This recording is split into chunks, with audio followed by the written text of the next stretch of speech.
class 8th. Yesterday we end up our lecture at page number 73, and the last topic we had covered was the Muslim League during the war years. कि how did Muslim League started to work after during the days of the war, किस तरह उन्होंने war time में they conducted their meetings, and the very renowned resolution, that was Lahore resolution, which was later called Pakistan resolution. It was passed during those war days. और हमने पढ़ा था कि in that resolution what was passed, it was passed that the partition of India should be done into two separate sovereign states. ठीक है, one Muslims and the other Hindus.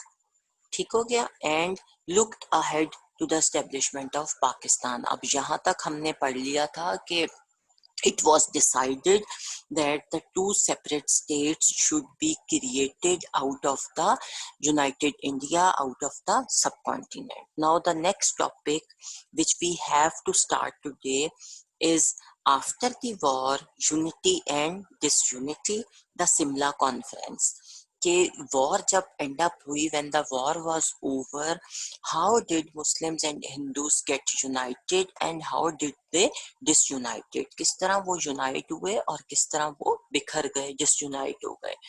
तो सिमला conference 1945 में the second world war ended as the United States dropped atomic bomb on Hiroshima and Nagasaki in Japan.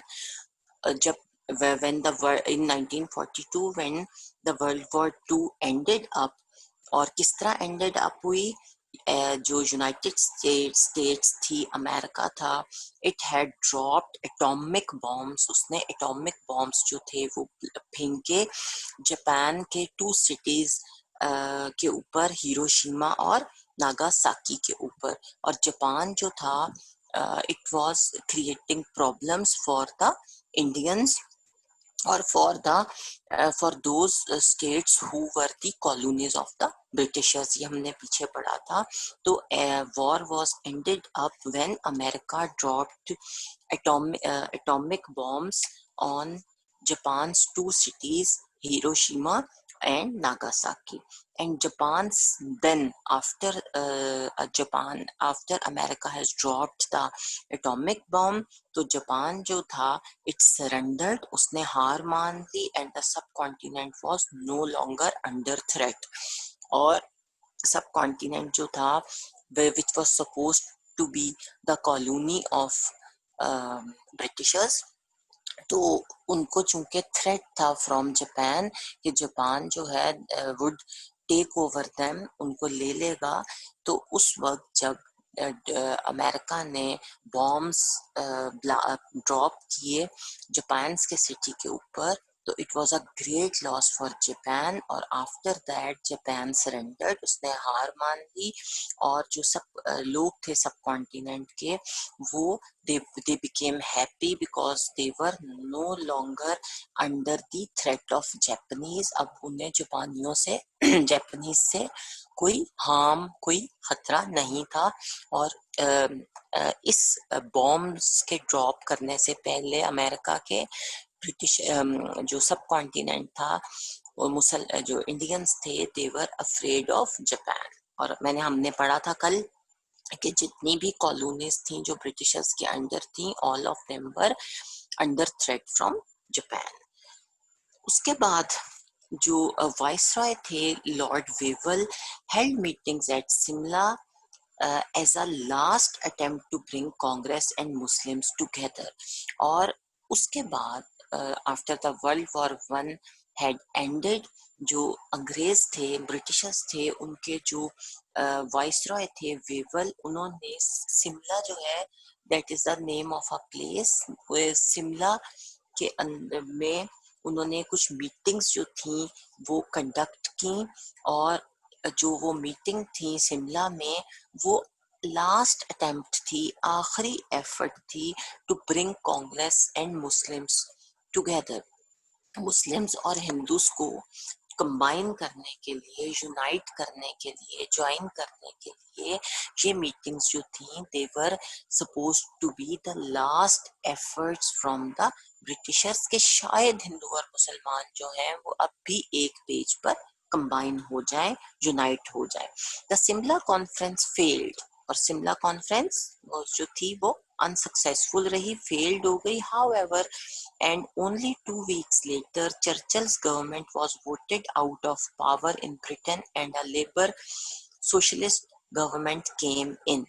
और जब शिमला में Lord जो Wavell थे he held meetings, तो उसके 2 वीक्स के बाद जो चर्चिल की गवर्नमेंट थी इंग्लैंड में वो आउट ऑफ पावर हो गई, और एक नई गवर्नमेंट जो थी जो एक नई पार्टी जो थी जिसका नाम लेबर पार्टी था, जो कि सोशलिस्ट गवर्नमेंट थी, वो पावर में आ गई। अब what is socialist government? Socialist government कौन सी होती है? सोशलिस्ट गवर्नमेंट जो होती है उसे उर्दू में इश्तराकी गवर्नमेंट बोलते हैं। और this government believes that the means of making, moving and trading wealth should be owned और कंट्रोल्ड बाय द वर्कर्स। जो लोग एज अ सोसाइटी चीजों को प्रोड्यूस करते हैं, ट्रेड करते हैं, उनके हाथ में जो है वो वेल्थ होनी चाहिए। ये बिलीव है सोशलिस्ट गवर्नमेंट्स का, सोशलिस्ट स्कूल ऑफ थॉट का। And socialists believe that everything in the society is made by the cooperative efforts of the people of citizens. और they believe that every effort, everything which has been made in the society is with the joint efforts of the citizens of that country। ठीक है। सो socialism जो है it's an economic system where everyone equally owns property, जहां सारे लोग as citizens मिल के जो है वो चीजों को ओन करते हैं। और हम कह सकते हैं कि सोशलिस्ट जो होता है, जो इस सिस्टम को फॉलो करता है, वो शख्स होता है जो ये बिलीव करता है कि सोसाइटी जो है, आपका मुआशरा जो है, वो एज अ होल कंबाइन होकर, मिलकर चीजों को ओन करे as compare to the private company, बजाय इसके कि कोई प्राइवेट सेक्टर में से कंपनी चीजों को ओन करे। तो वेरियस गुड्स एंड सर्विसेज जो हैं वो should own by the society as a whole. ठीक है, ये होता है सोशलिस्ट गवर्नमेंट का बिलीफ। तो 2 महीने के बाद शिमला कॉन्फ्रेंस के चर्चिल की गवर्नमेंट जो थी वो उसकी हुकूमत खत्म हो गई इंग्लैंड में, और लेबर पार्टी जो थी वो पावर में आ गई। चर्चिल्स गवर्नमेंट बेटा चर्चिल जो था वो वहां का हुक्मरान था, he was the leader of the government, British government का लीडर था चर्चिल उस वक्त। गवर्नमेंट का जिस तरह हमारा प्राइम मिनिस्टर नवाज शरीफ है इस वक्त, he was all in all in the Britishers, वो उनका हेड था, उनका गवर्नर जनरल था उस वक्त का। ओके ठीक है। और उसकी गवर्नमेंट जो थी वो खत्म हो गई। उसी ने जो था वो वाइस राय को भेजा था फॉर अ शिमला कॉन्फ्रेंस। और अब एक नई हुकूमत आ गई थी जो कि लेबर पार्टी की हुकूमत थी। और लेबर पार्टी जो थी वो सोशलिस्ट स्कूल ऑफ थॉट की थी।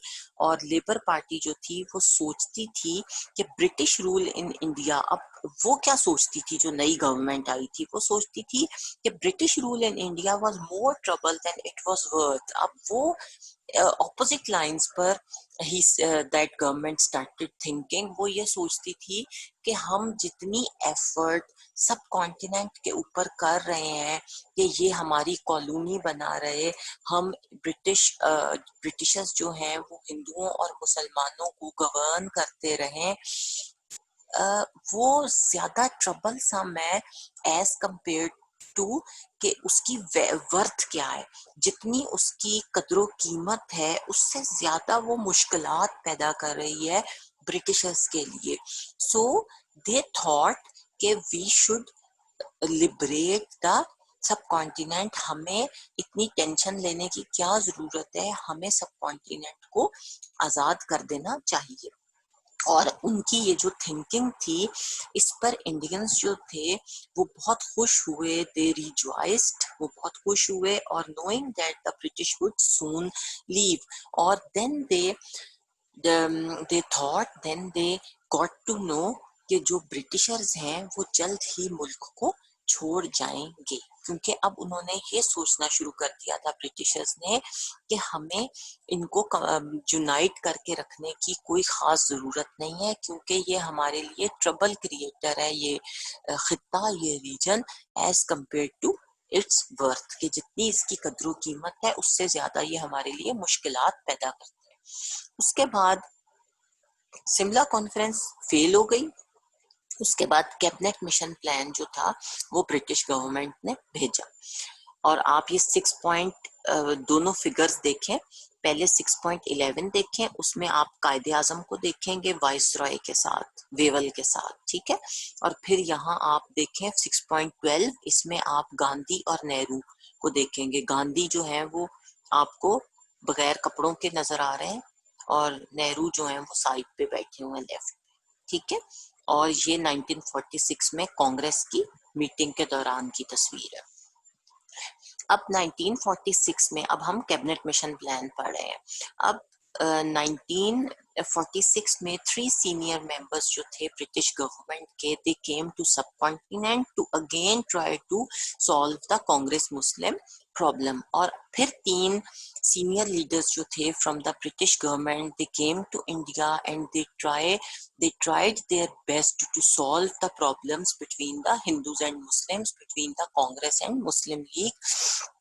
उन्होंने फिर से मुस्लिम लीग और हिंदुओं के दरमियान, कांग्रेस के दरमियान जो मिसअंडरस्टैंडिंग्स थी, they tried to solve them out, उनको सॉल्व करने की कोशिश की, and every senior Indian politician including Jinnah, Nehru and Gandhi, ये तीनों जो थे, they were supposed to be the senior and most dignified जो Indian politicians at that time, Gandhi, Quaid-e Azam और नेहरू।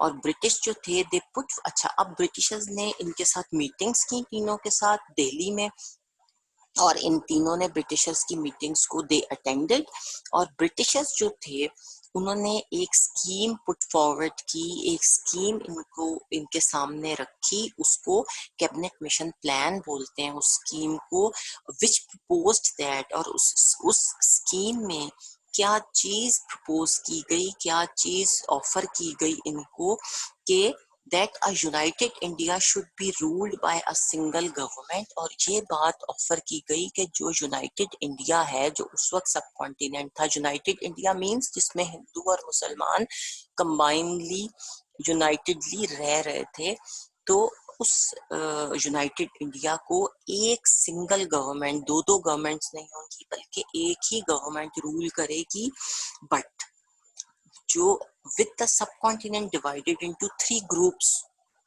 of provinces, लेकिन सब कॉन्टिनेंट जो है वो एज अ होल गवर्न नहीं किया जाएगा, बल्कि उसको 3 ग्रुप्स में डिवाइड किया जाएगा, उसको उसकी डिवीजन कर दी जाएगी, उसको 3 हिस्सों में, जिस तरह हमारे मुल्क के 4 प्रोविंसेस है ना, उसी तरह सब कॉन्टिनेंट के भी 3 प्रोविंसेस बना दिए जाएंगे, और फिर उसको जो है वो सिंगल गवर्नमेंट रूल करेगी।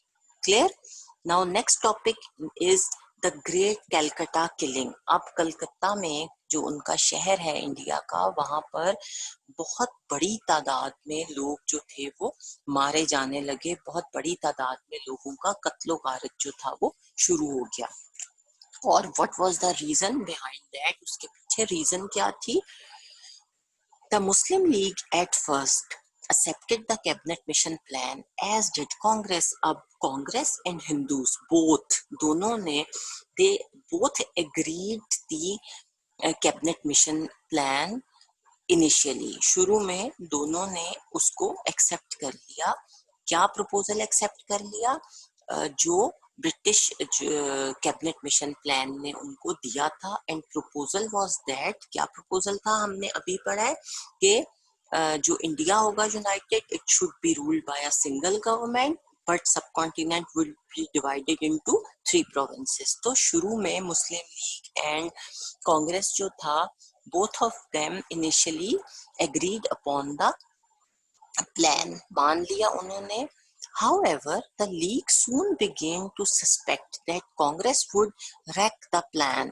अब जल्द ही कायदे आजम जो थे, मुस्लिम लीग जो था, उसने इस बात को सोचना शुरू कर दिया, उस बात को सस्पेक्ट कर लिया, जांच लिया, समझ लिया कि कांग्रेस जो है वो डैमेज कर देगा, डिस्ट्रॉय कर देगा प्लान को, और अगर वो गवर्न कर लेगा यूनाइटेड इंडिया को तो हमारी पोजीशन जो होगी that would be very weak. तो पहले जो था वो मुस्लिम लीग ने ये डिसाइड किया और ये जान लिया, दे बिकेम टू नो कि हम अगर इस प्लान को एक्सेप्ट करते हैं तो there would be a chance कि कांग्रेस जो है, हिंदूज जो है, they would damage their the plan, इस प्लान को मिस हैंडल करेंगे, डैमेज कर देंगे, डिस्ट्रॉय कर देंगे। Now it seemed that a separate Muslim state was the only way ahead. और जो मुस्लिम लीग थी उसकी इस अप्रोच से कि कांग्रेस जो है वो प्लान खराब करेगा, इस अप्रोच से ये बात जो थी इट वाज वेरी एविडेंट कि मुस्लिम लीग जो है वो सिर्फ और सिर्फ जो मुस्लिम सेपरेट स्टेट है वही उनको आगे नजर आ रही है। वो अब किसी भी तौर पर हिंदुओं के साथ मिलकर गवर्नमेंट को चलाने की बात जो है वो नहीं करेंगे, और वो सिर्फ एक सेपरेट मुस्लिम स्टेट के बारे में सोच रहे थे। ये बात इस rejection of cabinet mission plan से समझ आ गई थी। Now Jinnah after this thinking, after this thought, जिन्ना जो थे कायदे आजम, उन्होंने called for a day of direct action। उन्होंने एक दिन को सेलिब्रेट करने की कॉल की, लोगों को कहा, और that day was called direct action day. और ये किस दिन मनाया गया? ऑन अगस्त 16, 46 को ये दिन मनाया गया, जिसे डायरेक्ट एक्शन डे कहते हैं, इन कलकत्ता। और कलकत्ता में जो डेमोन्स्ट्रेशंस थी quickly got out of hand and Hindu Muslim violence killed at least 4000 in the first 3 days। और कलकत्ता में जो इस दिन को सेलिब्रेट करने के लिए, डायरेक्ट एक्शन को, इस जो मुजाहिरीन थे, डेमोन्स्ट्रेटर्स थे, वो quickly got out of hand, वो हाथों से निकल गए, उन्होंने तशद्दुद शुरू कर दिया। और इस वायलेंस में एटलीस्ट कम से कम 4000 पीपल जो थे they were killed in the first 3 days। ठीक है, पहले ही 3 दिनों में 4000 लोग जो थे वो मारे गए थे इस इन पुरतशद्दुद मुजाहिरीन से। This event was known as the great Calcutta killing. और इस इवेंट को, जो लोगों के मारे जाने और किलिंग के इवेंट्स थे इन कलकत्ता, इसको हम तारीख में, हिस्ट्री में किस तरह याद करते हैं? हम इसको ग्रेट कलकत्ता किलिंग के नाम से याद करते हैं। ठीक हो गया? The violence spread and August 16 marked the beginning of a period of bloody civil war, but it was showed the necessity for partition। और जो वायलेंस था, तशद्दुद जो था, वो पूरे इंडिया में, पूरे सब कॉन्टिनेंट में फैल गया।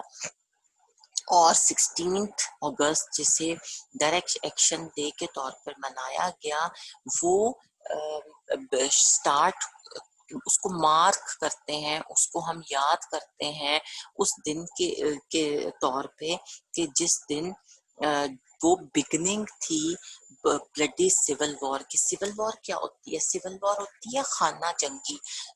जब ये वो वॉर होती है जो between the citizens of the same country होती है, जो किसी दो ममालिक के दरमियान या दो ग्रुप्स के दरमियान, डिफरेंट मुल्कों में नहीं होती, बल्कि एक ही मुल्क के जो सिटीजन्स होते हैं वो आपस में लड़ना शुरू कर देते हैं, उसे सिविल वॉर कहते हैं।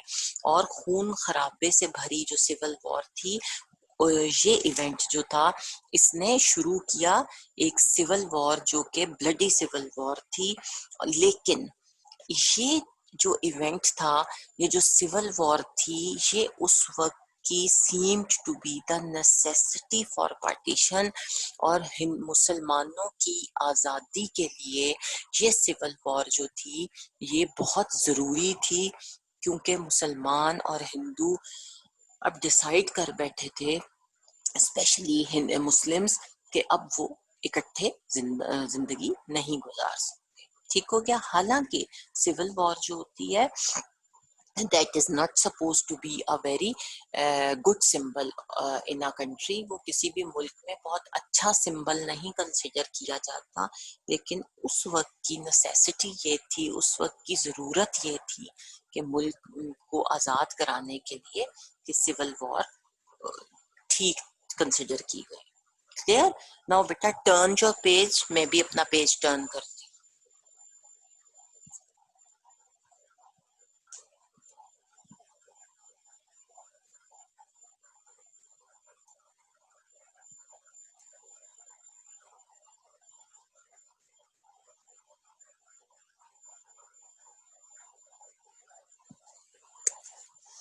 अच्छा जी, नेक्स्ट पेज पे नाउ फैक्ट बॉक्स सबसे पहले हम देखते हैं। अच्छा जी, हेडिंग है the last viceroy Mountbatten short rule. अब सब कॉन्टिनेंट का जो यूनाइटेड इंडिया था उसका आखिरी जो वाइसराय था वो कौन था?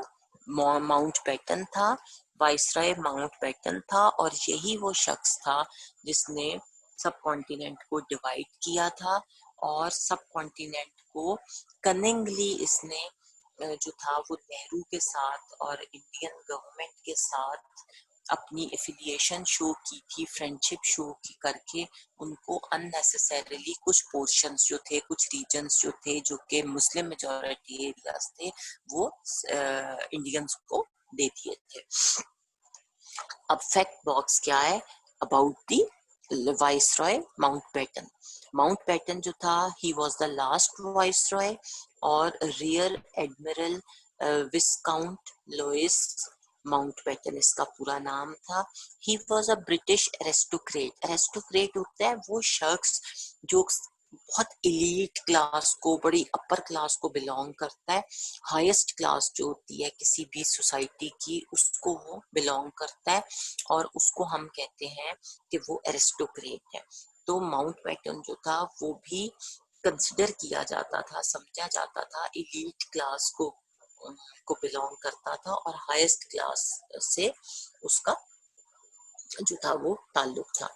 And cousin of king George six, और किंग सिक्स जो था, जो कि लास्ट एम्परर था इंडिया का, उसका वो कजन था। He was accompanied by his wife lady Edwina, और वो अपनी बीवी जो थी एडविना, उसके साथ वो अक्सर जगहों पर जाया करता था। और ये फिगर जो है 6.13 इसमें आपको नजर आ रहा है, ये दरमियान में नेहरू है, इस इधर मिसेस माउंटबेटन है, ठीक है, लेडी एडविन्स, और ये माउंटबेटन है। और ये जितने फ्रैंक हैं आपस में, इससे आपको समझ आ रहा होगा कि how good their friendship was. In February 1947, जो ब्रिटिश गवर्नमेंट थी, it announced that it intended to transfer power into responsible Indian hands by June 48। और फरवरी 1947 को जो ब्रिटिश गवर्नमेंट थी उसने ये बात अनाउंस की कि they had an intention to transfer the power, सब यूनाइटेड इंडिया की जो पावर है उसको ट्रांसफर कर देंगे, हुकूमत को मींस के ट्रांसफर कर देंगे, और किन के हाथों में? रिस्पॉन्सिबल इंडियन हैंड्स में, जो जिम्मेदार शहरी होंगे, जिम्मेदार गवर्नमेंट होगी इंडिया की, उनके हाथ में दे देंगे। बाय जून 1948 तक हम मुल्क से चले जाएंगे। और a month later Mountbatten A man of action and charm came out as a viceroy. और फिर उस डिक्लेरेशन के एक महीने के बाद लॉर्ड माउंटबेटन, जो कि बड़े चार्म, फुल ऑफ एक्शन, बड़े एंथुसियास्टिक, बड़े काम करने वाले और बड़े अट्रैक्टिव पर्सनैलिटी वाले थे, वो आए as a viceroy into the subcontinent. The British government has instructed him to make decisions which would allow the British to leave the subcontinent united.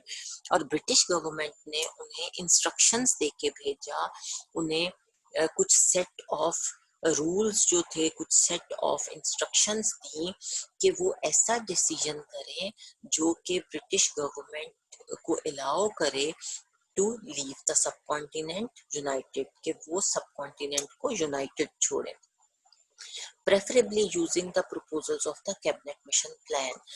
और स्टिल जो ब्रिटिश गवर्नमेंट थी वो चाहती थी कि वाइसराय माउंटबेटन जो है वो कैबिनेट मिशन प्लान की जो प्रपोजल्स हैं उन प्रपोजल्स के अकॉर्डिंगली ही ट्राई करें to solve the future of India. India के फ्यूचर को सॉल्व करने के लिए वो फिर एक ट्राई उन्होंने की कि वो ऐसा इंडिया को एज अ यूनाइटेड चंक ही वो उसको आजाद करे. It is extraordinary that only few months after Mountbatten's arrival, British rule ended with the partition of the subcontinent. और it was a very extraordinary, बड़ी गैर मामूली बात थी कि सिर्फ 5 महीने गुजरे थे लॉर्ड माउंटबेटन को आए हुए. Only 5 months had passed. तो ब्रिटिश रूल जो था it ended with the partition of subcontinent. तो ब्रिटिश रूल को खत्म कर दिया गया और पार्टीशन कर दी गई सबकॉन्टिनेंट की. ठीक है जी, समझ आ गई बेटा. उसके बाद है नीचे आप इन्फो पर देखें, Mountbatten like Nehru.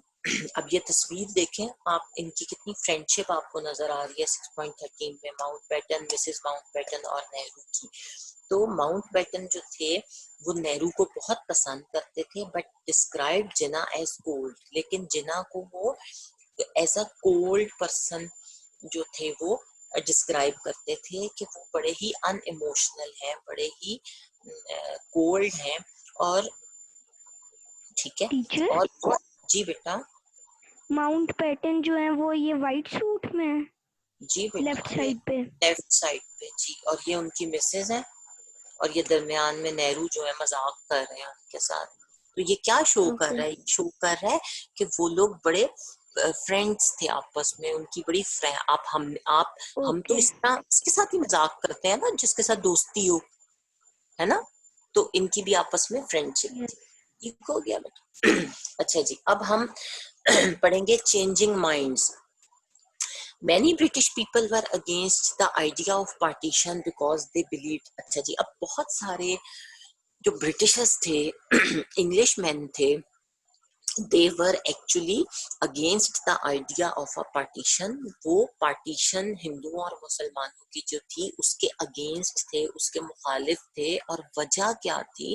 Because they believed, Britishers believed, वो किस चीज पे यकीन रखते थे कि for economic reasons our divided subcontinent couldn't function satisfactorily. For example, the proposed Pakistan region produced much of the food for the whole subcontinent.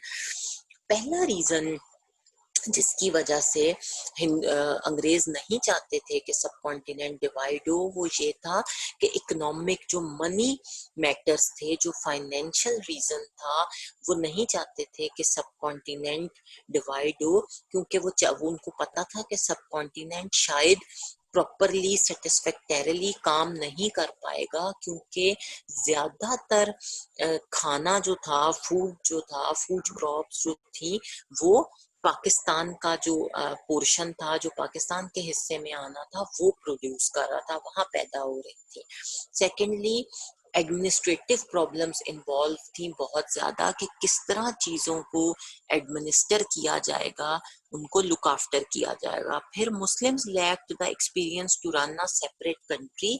और फिर मुसलमान जो थे उनको एक्सपीरियंस नहीं था वो उनको बिल्कुल कोई तजर्बा नहीं था कि वो आज़ाद मुल्क को जो है वो चला सकें। वो एक आज़ाद मुल्क लेकर उसको चला सकने की कैपेबिलिटी नहीं रखते।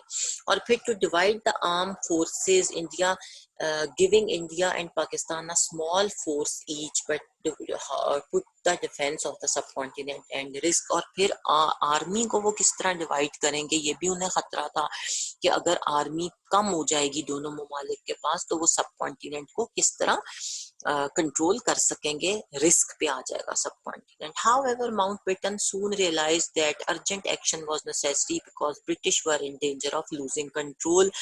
लेकिन इन सब apart from all these things, Mountbatten जो था ही रियलाइज्ड कि अब there is no chance of reconciliation between Hindus and Muslims. और उसने कहा कि मुझे अब फौरी तौर पर अर्जेंट एक्शन जो है वो लेना पड़ेगा, वो अब जरूरी है अर्जेंट एक्शन, क्योंकि ब्रिटिश जो है वो डेंजर में है कि वो कंट्रोल लूज कर देंगे सब कॉन्टिनेंट का। Mountbatten spent long hours trying to persuade Jinnah to accept the cabinet mission plan, but Jinnah refused to accept anything except Pakistan. और Mountbatten ने बहुत घंटे यूज किए to try to convince Jinnah कि वो to accept कर लें cabinet mission plan, but कायदे आजम refused के to accept एनीथिंग, कुछ भी वो एक्सेप्ट नहीं करेंगे सवाए पार्टीशन के। अब जो लॉर्ड माउंटबेटन थे उन्होंने रिपोर्ट किया और उन्होंने कायदे आजम के बारे में एक बात जो थी वो इस फिगर 6.14 में बताई कि उन्होंने कहा कि I told him that I regarded it as a very great tragedy that he should be trying to force me to give up the idea of a united India. वो कहते हैं कि मैंने कायदे आजम को बहुत समझाया कि वो जो है मुझे फोर्स ना करें और कि मैं सब कॉन्टिनेंट को डिवाइड करूं, लेकिन जो है वो ना माने। और मैंने एक पिक्चर जो थी। अच्छा बेटा, अब हमारी क्लास का टाइम खत्म हो रहा है, ये हम कल इंशाल्लाह डिस्कस करेंगे नेक्स्ट क्लास में। टिल देन अल्लाह हाफिज। टीचर जी बेटा। टीचर जो ब्रिटिश थे वो मुसलमानों को इतना क्यों कर रहे थे कि उनको अलग सब कॉन्टिनेंट भी दिया और वो अलग मुल्क भी दिया और उसके वो बाद आर्मी भी हाँ कर रहे थे? बेटा वो नहीं देना चाहते थे, वो उनके फेवरेट्स जो थे वो कांग्रेस थी, हिंदूज थे। ये जबरदस्ती कायदे आजम ने अपनी एफर्ट्स से उनसे लिया है, अपनी विजडम से उनसे लिया है पाकिस्तान। वो हमें नहीं आजाद करना। अभी हमने ये ऊपर पॉइंट्स पढ़े हैं ना जिसमें उन्होंने बताया है कि वो क्यों आजादी नहीं देना चाहते थे। वो आजाद नहीं करना चाहते थे मुसलमानों को, वो चाहते थे कि सब कॉन्टिनेंट यूनाइटेड रहे और हमारे जाने के बाद हिंदूज उसको रूल करें और मुसलमान उनके ओके सबॉर्डिनेट बन के रहें। ये कायदे ओके आजम की एफर्ट की वजह से हमें मिला है, हमें ये जबरदस्ती लिया गया है, हमने ये जबरदस्ती उनसे कायदे आजम ने लिया है। वो they were not willing to liberate us. Okay ठीक हो? Thank you. ओके बेटा, ओके बेटा, अल्लाह हाफिज।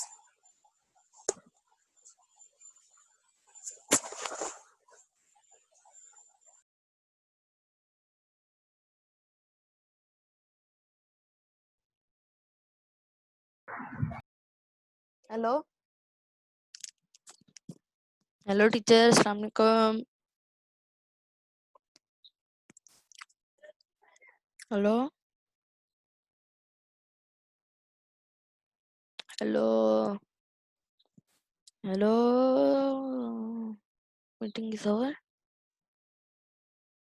ओके